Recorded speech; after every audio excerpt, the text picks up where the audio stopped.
क्या आपने कभी सोचा है कि गुरु सिर्फ एक इंसान होता है या वो आपकी जिंदगी का रास्ता बदलने वाली ताकत भी हो सकता है? और क्या भक्ति सिर्फ पूजा पाठ है या कुछ ऐसा जो आपकी आत्मा को पूरी तरह बदल दे? कभी एक छोटा सा गांव था जहां एक युवक रहता था। उसका नाम था आरव। बाहर से वो बिल्कुल सामान्य दिखता था, लेकिन अंदर से वो उलझा हुआ था। हर दिन वो सोचता, मैं कौन हूं? मेरा उद्देश्य क्या है? क्यों मेरी जिंदगी में शांति नहीं है? उसने किताबें पढ़ी, मंदिर गया, साधु संतों से मिला, लेकिन हर जगह उसे सिर्फ शब्द मिले, सच्चाई नहीं। धीरे धीरे उसकी बेचैनी बढ़ती गई। एक दिन थक हार कर वो एक जंगल के किनारे बैठ गया। आंखों में आंसू थे, दिल में सवालों का तूफान। तभी एक वृद्ध संत वहां आए। उन्होंने कुछ नहीं कहा, बस उसकी तरफ देखा। वो नजर जैसे अंदर तक उतर गई हो। आरव ने पहली बार महसूस किया कि कोई उसे समझ रहा है, बिना कुछ कहे। क्या यही गुरु होता है, जो बिना शब्दों के भी आपकी आत्मा की आवाज सुन ले? उस दिन कुछ बदला, लेकिन कहानी यहीं खत्म नहीं होती। असली शुरुआत तो अब हुई थी। गुरु ने आरव को कोई बड़ी शिक्षा नहीं दी। उन्होंने उसे मंत्र नहीं दिया, कोई चमत्कार नहीं दिखाया।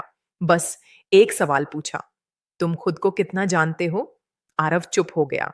उसने सोचा था कि वो दुनिया को समझना चाहता है, लेकिन खुद को समझने की कोशिश ही नहीं की।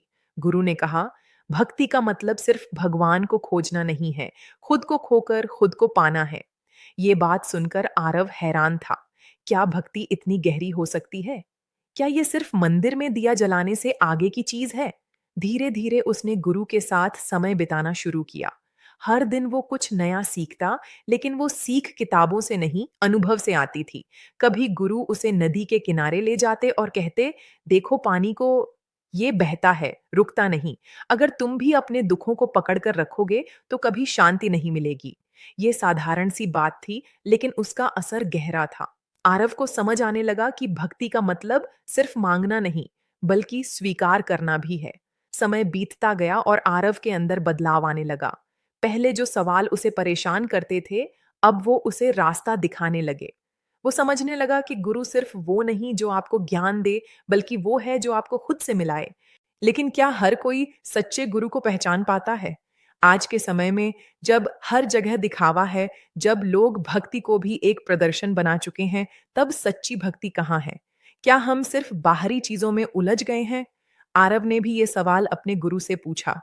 गुरु मुस्कुराए और बोले, जब तक तुम बाहर ढूंढोगे तुम भटकते रहोगे। असली गुरु तुम्हारे अंदर है। मैं तो बस एक दर्पण हूं। ये सुनकर आरव के रोंगटे खड़े हो गए। क्या ये सच है? क्या हम जिस गुरु को बाहर खोजते हैं, वो दरअसल हमारे अंदर ही है? उस दिन आरव ने पहली बार खुद के अंदर झांकना शुरू किया, और जो उसने देखा वो आसान नहीं था। अपने डर, अपनी कमजोरियां, अपनी गलतियां, सब कुछ सामने आ गया। लेकिन यही तो असली भक्ति थी, खुद को स्वीकार करना बिना किसी डर के। धीरे धीरे आरव की जिंदगी बदलने लगी। अब वो खुश रहने के लिए किसी बाहरी चीज पर निर्भर नहीं था। उसने समझ लिया था कि भक्ति का मतलब भगवान से कुछ मांगना नहीं, बल्कि हर पल में भगवान को महसूस करना है। जब वो खाना खाता तो उसे लगता कि ये भी एक आशीर्वाद है। जब वो सांस लेता तो उसे एहसास होता कि ये भी एक उपहार है। क्या हम ऐसा महसूस करते हैं, या हम बस दौड़ते रहते हैं बिना रुके, बिना सोचे? आरव ने एक दिन अपने गुरु से पूछा, क्या मैं अब पूरी तरह से समझ गया हूं? गुरु हंसे और बोले, समझना अंत नहीं है, ये तो बस शुरुआत है। ये सुनकर आरव को एहसास हुआ कि भक्ति कोई मंजिल नहीं, बल्कि एक यात्रा है। एक ऐसी यात्रा जो कभी खत्म नहीं होती। हर दिन, हर पल कुछ नया सिखाती है। लेकिन इस यात्रा में सबसे जरूरी क्या है? विश्वास। अपने गुरु पर, अपने आप पर, और उस शक्ति पर जो हर जगह मौजूद है। एक दिन गुरु अचानक चले गए, बिना बताए, बिना किसी विदाई के।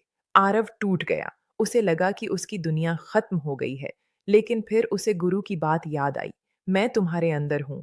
उस दिन उसने महसूस किया कि गुरु कभी जाते नहीं, वो बस रूप बदल लेते हैं। अब आरव अकेला नहीं था, क्योंकि उसे पता था कि उसका गुरु उसके हर फैसले में, हर सोच में, हर सांस में है। यही तो असली भक्ति है, जब आपको किसी बाहरी सहारे की जरूरत नहीं रहती, क्योंकि आप खुद ही अपने सहारे बन जाते हैं। लेकिन क्या हम इस स्तर तक पहुंच पाते हैं या हम हमेशा किसी चमत्कार का इंतजार करते रहते हैं? सच्चाई ये है कि गुरु और भक्ति कोई जादू नहीं है। ये एक प्रक्रिया है, एक अनुभव है जो हर किसी के लिए अलग होता है। और जब आप इसे समझ जाते हैं तो आपकी पूरी जिंदगी बदल जाती है। तो अब सवाल ये है, आपके लिए गुरु का मतलब क्या है? क्या आप सिर्फ किसी को फॉलो कर रहे हैं या सच में खुद को जानने की कोशिश कर रहे हैं? और आपकी भक्ति, क्या वो सिर्फ एक आदत है या एक सच्चा अनुभव? जरा रुकिए, सोचिए और खुद से पूछिए, क्या मैं सच में जागा हुआ हूं या अभी भी सो रहा हूं? अगर ये कहानी आपके दिल को छू गई, अगर इसने आपको कुछ सोचने पर मजबूर किया, तो नीचे कमेंट में जरूर बताइए। आपके लिए गुरु और भक्ति का असली मतलब क्या है? आपकी सोच, आपकी कहानी शायद किसी और की जिंदगी बदल दे।